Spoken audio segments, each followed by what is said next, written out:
જય શ્રી કૃષ્ણ મિત્રો, આજે આપણે આવ્યા છીએ સંત શ્રી હરસિંહ ભગત દાદાના મંદિરે અને આ છે દેવચંદભાઈ, જેઓ આપણને સંત શ્રી હરસિંહ ભગત વિશે થોડીક એમની વાતો જણાવશે. જય શ્રી કૃષ્ણ, રામ રામ. મારું નામ દેવચંદ સંગાર, દેવચંદ મમુ સંગાર બિદડા. અને જોરદારમાં જોરદાર આ જો હરસિંહ ભગતનું મંદિર છે. હરસિંહ ભગત સંત શ્રી થઈ ગયા છે અને 81-82 વર્ષ થયા. અને બસ્તોમાં બેઠતા હતા ત્યાં કને છોકરા કને બેસી અને જોરદારમાં એ બધાને ચોકલેટો આપી અને અહીંયાથી ગામમાં બેઠા હોય અને ગામમાંથી નીકળે અગોણું છેલ્લો આવતો હોય, લકડી રાખે તો છેલ્લો માગ રહી જાય એમને, એવા સંતશ્રી હતા. અને અહીંયા કને ચરો આવતા હતા તો જ્યારે એનું ટાઈમ આવે ત્યારે બધાને છૂટી આપી દે અને આટલામાં પ્રસાદી બનાવતા હતા. અને ગામના આખા ગામના ગોવાળિયા આવે એ બધા જમી જાય અને ખબર ન પડે. અને અહીંયા કને ચિત્રો બેઠો હોય સામે ને અહીંયા પોતે બેઠા હોય.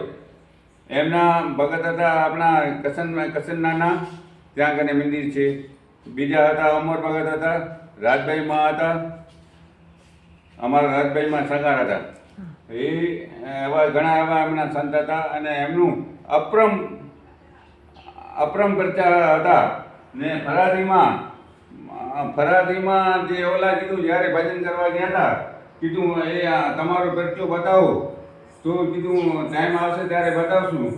તો ત્યારે કીધું અને આ ભડકિયા ચડી લો અને રેકડાને જોતર કાઢી લો. આમને એમ ભડકિયા વગર રેકડો રવાનું થઈ ગયો.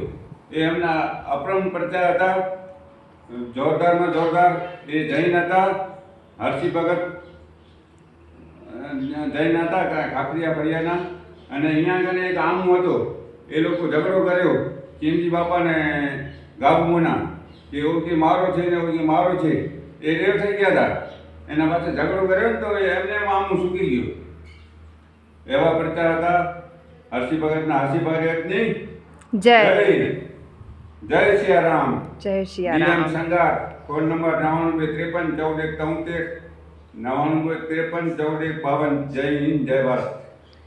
તો મિત્રો, તમે લોકોએ પણ સાંભળ્યું, સંત શ્રી હરસિંહ ભગત દાદાના પરચા તમે જોયું, અપરંપાર છે. તમે પણ આવો અને આ મંદિરના દર્શન કરો અને તમે પણ હરસિંહ ભગત દાદાનો દર્શનનો લાભ લ્યો. મારું નામ છે મારવાડા મનીષાબેન દેવજીભાઈ અને મારા મોટા બાપુજી જે વર્ષોથી અહીંયા સંત શ્રી હરસિંહ ભગત દાદાની સેવા કરી રહ્યા છે. હરસિંહ દાદા, આજે આપણે હરસિંહ દાદાના મંદિરે આવ્યા છીએ. આ સંત શ્રી હરસિંહ ભગત દાદા છે, જેમણે સમાધિ લીધા. એમને આજે 80 કે 81 વર્ષ થઈ ગયા છે. અને આ પાઉસ કરીશ, પાઉસ કર. જય શ્રી રામ. અને તમને દેવચંદભાઈની તમે વાતો ઉપરથી જાણવા મળ્યું કે દાદાજીના પરચા બહુ જ છે.